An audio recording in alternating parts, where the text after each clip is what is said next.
Nu tai Kaunas, čia laikinas stotelė, jūs vis tiek Vilniuje savo žvėrynę gyvenat, tam mediniam su gonkiam namelį. Taip gyvenu.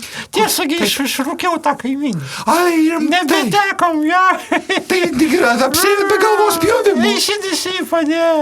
Ai, kiti. 2 savaitės leido baisi garsiai, jinai ten baladojas pradėtų ir daužė su raktu. Bandė man ir tą katiną įmesti į balkoną, kad kažkaip tai, bet aš labai slapščiausi. Tai kur O jūs galų Rugile galę išsikėjo ten nekilnojimo turto agentą. Įpardavė. Uberhausą kažkokį reiškia turčių. Na, o Rugile tas jūsų panikos kambarys. Jūs 2 kambarių butelėje mediniam. Jūsgi įsirengėt panikos kambarį ten. Tai dabar kaip būna oro atakos ar kažką, Balionai, tai jau man nieko nereikia niekur bėgti, aš tik tai šmurkšti panikos kambarį, kokį bumduris užtrenkiu Vaižgantą, kokį pasiimu ir skaitau. Ir skaitot. Knygų ten prisikrovusi su metams kažkur tais. Nu, ir obuolių vyną ragaujat. Tangi šalta.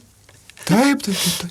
Panikos kambarį reikia laikyti žemą temperatūrą, kad su taplovizoriais nepamatytų priešas. Taip, ir ten turiu įsirengus ir kamerą ant statyvo ir vėliavų keletas turiu, kad už nugaros pasikabinčiau. Turiu ir DNR, LNR, ir Lietuvos, ir Amerikos. Palei situaciją. Palei situaciją. Supratau. Gudriai. Pasikabinsiu ir vloginsiu, arba kompromituosiu kažką, arba kiršysiu.